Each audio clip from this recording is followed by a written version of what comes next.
झारखंड में विधानसभा चुनाव का दौर चल रहा है और सभी राजनीतिक पार्टियां जो है वो अपने अपने प्रत्याशियों को 81 विधानसभा सीटों पर उतारने का काम कर रही है।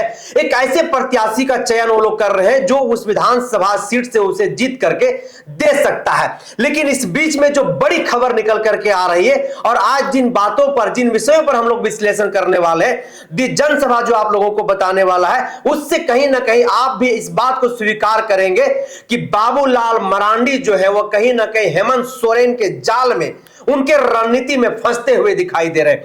किस तरीके से फंसते हुए दिखाई दे रहे हैं, क्यों फंसते हुए दिखाई दे रहे हैं, हम आपको बताएंगे। आप बने रहिएगा हमारे साथ इस वीडियो में आखिरी तक। हम आपको बताएंगे, छोटी से छोटी बात, पूरी विश्लेषण बताएंगे कि कैसे बाबूलाल मरांडी हेमंत सोरेन के इस रणनीति में, इस जाल में जो है वो फंसते हुए दिखाई दे रहे हैं, पस्त होते हुए दिखाई दे रहे हैं। हमारे सहयोगी विशाल भारद्वाज और वरिष्ठ पत्रकार उदय जी हैं हमारे साथ। सबसे पहले हम जुड़ेंगे विशाल के साथ। विशाल, सीधे तौर पर आज जिस विषय को लेकर के विश्लेषण कर रहे हैं हम लोग, ये बताइए दर्शकों कि कैसे हेमंत सोरेन के जाल में बाबूलाल मरांडी फंस चुके हैं और कैसे जो है वो पस्त होते हुए दिखाई दे रहे हैं। निरंजन जी, आपने बिल्कुल सही कहा कि मुख्यमंत्री हेमंत सोरेन की चाल में फंस गए बाबूलाल। पूरी खबर में हम बतलाएंगे कि आखिरकार कौन सी ऐसी चाल है जो मुख्यमंत्री हेमंत सोरेन ने चल दिया है और जिसमें बाबूलाल फंस गए हैं। तो चलिए हम आपको बिंदु वाइज बताएंगे कि कैसे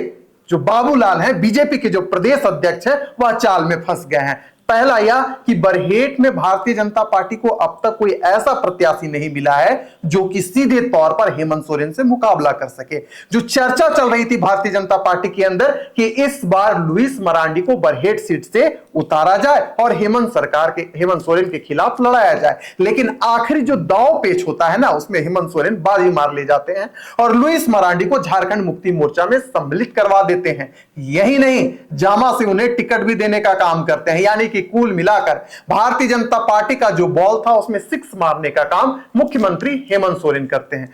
दूसरा जो सबसे बड़ा मुख्यमंत्री हेमंत सोरेन ने कार्ड खेला है वह यह है कि जब मुख्यमंत्री हेमंत सोरेन नामांकन के लिए पहुंचे थे तो उनकी जो प्रस्तावक है निरंजन जी, वो सिद्धू कान्हू के वंशज हैं। यानी कि मुख्यमंत्री हेमंत सोरेन ने ऐसा कार्ड खेल दिया है जिससे कि बाबूलाल मरांडी परेशान हो गए हैं। जो तीसरी रणनीति पर मुख्यमंत्री हेमंत सोरेन काम कर रहे हैं वह यह है कि मुख्यमंत्री हेमंत सोरेन कहते हैं कि जो शिवराज सिंह चौहान है, जो असम के मुख्यमंत्री है हेमंत बिस्वा शर्मा, वह तो बाहरी है। वो यहां आएंगे, 4 महीना घूमेंगे, उसके बाद यहां से चले जाएंगे।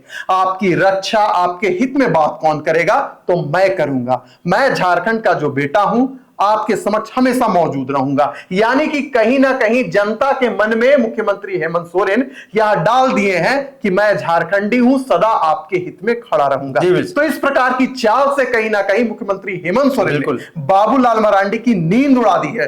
निरंजन जी, हम उदय जी से जानना चाहेंगे। उदय जी, देखिए, अगर हम झारखंड अलग राज्य बनने की बात करें, 2000 विधानसभा में जो विधानसभा चुनाव हुआ उसमें भारतीय जनता पार्टी ने उसी विधानसभा सीट से जो है वो मनीष सोरेन को जो है चुनाव लड़ाने का काम किया। वहीं 2005 में अगर हम देखते हैं तो सिमोन मल्तो को वहां से चुनाव लड़ाया और फिर हम 2009 में देखते हैं तो मनोज मुर्मू को चुनाव लड़ाया और फिर हेमलाल मुर्मू को ही वहां से चुनाव लड़ाया जाता है। तो मतलब हर बार जो है वो भारतीय जनता पार्टी वहां से अपना प्रत्याशी जो है बदलते हुए दिखाई देता है।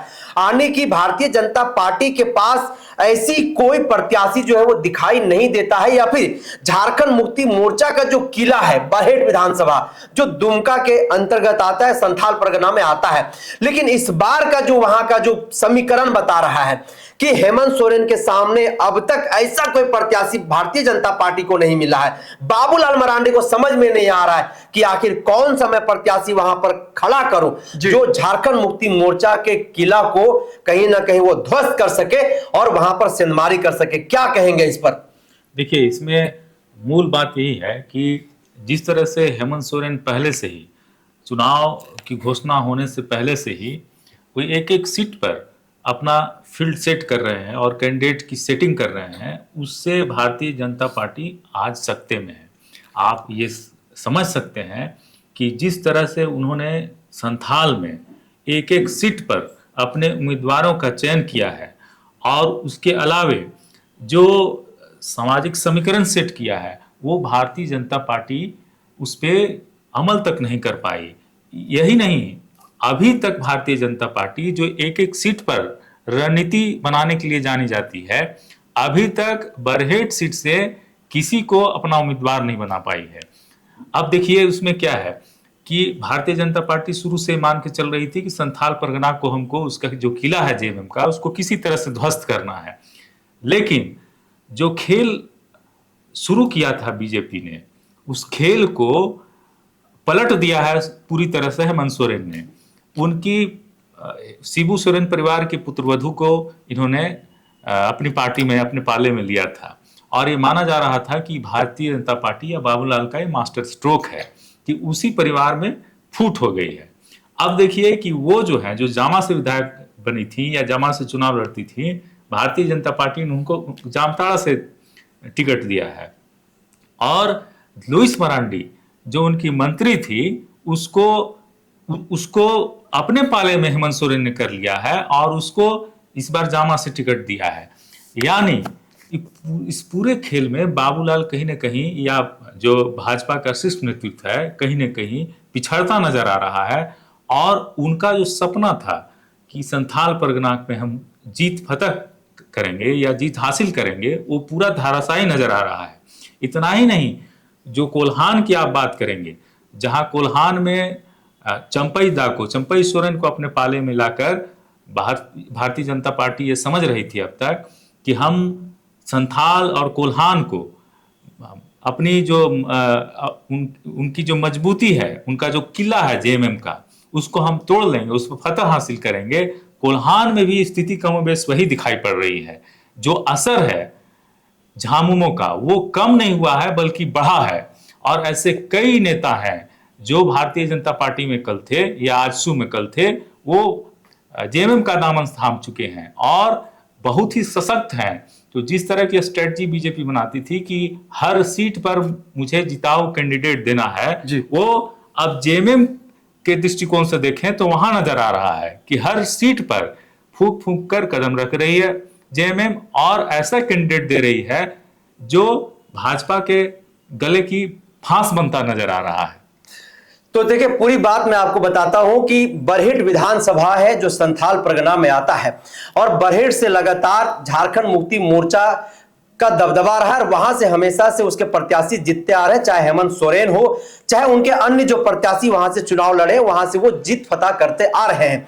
लेकिन इस बार भारतीय जनता पार्टी जो है वो वहां से जीत फतह करने के लिए एक ऐसे प्रत्याशी की तलाश में है जो प्रत्याशी हेमंत सोरेन को वहां से हरा सके, आने की झामुमो का जो अपना एक गढ़ रहा है, उस गढ़ में कहीं ना कहीं अपना किला जो है वो गाड़ सके, अपना झंडा गाड़ सके। लेकिन अब तक ऐसा कोई प्रत्याशी झारखंड मुक्ति मोर्चा के खिलाफ में, हेमंत सोरेन के खिलाफ में भारतीय जनता पार्टी को नहीं मिल पाया। हेमंत सोरेन, मैं आपको बता दूं कि हेमंत सोरेन जो है वो नॉमिनेशन जो है कर सके, नामांकन भी उन्होंने कर दिया है, और अब कहीं ना कहीं सूत्रों के हवाले से और जो राजनीतिक पंडित हैं वो ये कह रहे हैं कि हेमंत सोरेन के जिस तरीके से जनाधार झारखंड प्रदेश में बढ़ा है, झारखंड की राजनीति में जिस तरीके से उनका कद ऊंचा हुआ है, कहीं ना कहीं भारतीय जनता पार्टी को इस पर जो है एक गहराइयों, एक तह तक जाकर के सोच विचार करना पड़ रहा है, रणनीति बनानी पड़ रही है कि कहीं उनके किला को फतह करने के चक्कर में, कहीं हेमंत सोरेन को हराने के चक्कर में हमारी लुटिया न डूब जाए, कहीं हम जो है वहां पर बर्बाद ना हो जाए और हमारा नाम खराब ना हो जाए। विशाल से हम जानना चाहेंगे, विशाल आखिरी हम आपसे जो है टिप्पणी चाहेंगे सीधे तौर पर कि क्या हेमंत सोरेन का जो पीच है, जिस तरह से हेमंत सोरेन का जनाधार झारखंड प्रदेश में बढ़ा है, 5 वर्ष का जो कार्यकाल रहा है हेमंत सोरेन का, जिसके तहत देखिए कि आखिरी समय में भारतीय जनता पार्टी के बड़े से बड़े जो कदावर नेता रहे हैं, वो कदावर नेता झारखंड मुक्ति मोर्चा के साथ, हेमंत सोरेन के साथ जो है कदम से कदम मिलाने के लिए उनके साथ आ गए हैं। क्या लग रहा है कि बरहेट का जो सिनेरियो दिख रहा है, जहां पर भारतीय जनता पार्टी बांग्लादेशी घुसपैठ को एक बड़ा मुद्दा बता रही है, उस विधानसभा क्षेत्र में, उस क्षेत्र में भारतीय जनता पार्टी को कोई प्रत्याशी नहीं मिल रहा है। विशाल, क्या कहेंगे? देखिए, भारतीय जनता पार्टी के पास केवल 2 ही मुद्दा है जिसे लेकर वो संथाल में घेर रहे हैं। एक बांग्लादेशी मुद्दा और दूसरा है रोहिंग्या मुसलमान का मुद्दा। और भारतीय जनता पार्टी के कुछ जो बड़े नेता हैं वह यह कहते हैं कि यहाँ से आदिवासी कि जो वोट, जो आदिवासी संख्या है वह घट रही है। इसके सिवा भारतीय जनता पार्टी किसी मोर्चे पर मुख्यमंत्री हेमंत सोरेन को नहीं घेरती है। लेकिन अगर हम देखें तो मुख्यमंत्री हेमंत सोरेन के पास बहुत कुछ है जो वहां की जनता को बतला सकते हैं, और इसका सबसे बड़ा उदाहरण है मैया सम्मान योजना, और वो झारखंड के मुख्यमंत्री भी है। ऐसे में निरंजन जी, मैं सीधे तौर पर कहूंगा कि बरहेट में मुख्यमंत्री हेमंत सोरेन का जो पड़ रहा है वह भारी है, क्योंकि 2014 में भी वहां से चुनाव जीत कर आए, 2019 में भी, और जो इतिहास जो रहा है या जो राजनीतिक जो विशेषज्ञ है वही बतला रहे हैं कि 2019 वाली जो स्थिति है 2024 में दोहराई जाएगी। क्या लग रहा है कि भारतीय जनता पार्टी फिर से 2019 में जिस प्रत्याशी को वहां से चुनाव लड़ाया था फिर उन्हें ही वहां पर अवसर दिया जाएगा, या फिर कोई ऐसा प्रत्याशी वहां पर सामने लेकर के भारतीय जनता पार्टी आएगी जो सीधे तौर पर हेमंत सोरेन को टक्कर दे सके? क्या लग रहा है? लोग जानना चाह रहे हैं कि संभावित प्रत्याशी बरहेट विधानसभा से हेमंत सोरेन के सामने कौन होगा? देखिए, अभी जो स्थिति बन रही है वहां पे, उसमें भाजपा असमंजस की स्थिति में है, क्योंकि वो हर स्थिति को आकलन कर रही है और समझ रही है। लेकिन इसके बावजूद जब अंतिम समय जबकि सीएम हेमंत सोरेन ने नामांकन कर दिया है, अभी तक अगर कैंडिडेट उनको नहीं मिला है तो आप समझ लीजिए कि अभी भाजपा में स्थिति क्या बन रही है। और मैं बता दूं कि दुमका और बरहेट दोनों विधानसभा सीट से पिछली बार हेमंत सोरेन जीते थे। उसके बाद जब उपचुनाव हुआ था तो वहां से एक सीट जब छोड़े थे, उसके बाद उनके भाई जो है वहां से चुनाव लड़े थे। तो दुमका और बरहेट दोनों सीट पे हेमंत सोरेन का अच्छा खासा प्रभाव है, और भारतीय जनता पार्टी इस चीज को बहुत अच्छी तरह से जानती है, और इसीलिए अभी भी भारतीय जनता पार्टी असमंजस में है। और भारतीय जनता पार्टी के लिए भी और बाबूलाल के लिए भी ये साख का विषय है, इस साख का सवाल है। अगर दोनों सीट पे अगर उनको अच्छा कैंडिडेट नहीं मिल रहा है, इस तरह का दमदार जिताऊ कैंडिडेट नहीं मिल रहा है, तो वो आने वाले चुनाव के वक्त या उसके बाद जो परिणाम आएंगे उसमें भारतीय जनता पार्टी के स्ट्रेटजी पे और यहाँ के शीर्ष नेतृत्व पे जो चुनाव में लगे हुए हैं उन पे बहुत बड़ा सवालिया निशान लगेगा। बरहेट विधानसभा जो है वह झारखंड मुक्ति मोर्चा का अपना पारंपरिक सीट रहा है, और इस बार हेमंत सोरेन फिर से वहां से प्रत्याशी है। लेकिन अब तक भारतीय जनता पार्टी को अब तक कोई प्रत्याशी वहां पर नहीं मिला, या फिर भारतीय जनता पार्टी जो है कोई रणनीति बना रही है, यह तो भविष्य के गर्म है। लेकिन जो सामने का दृश्य दिखाई दे रहा है वह यही दिखाई दे रहा है कि लुइस मरांडी के झारखंड मुक्ति मोर्चा में जाने के बाद भारतीय जनता पार्टी संथाल परगना में कमजोर जो है वो दिखाई पड़ रही है। हालांकि क्या कुछ होगा वो सब कुछ आपके सामने होगा।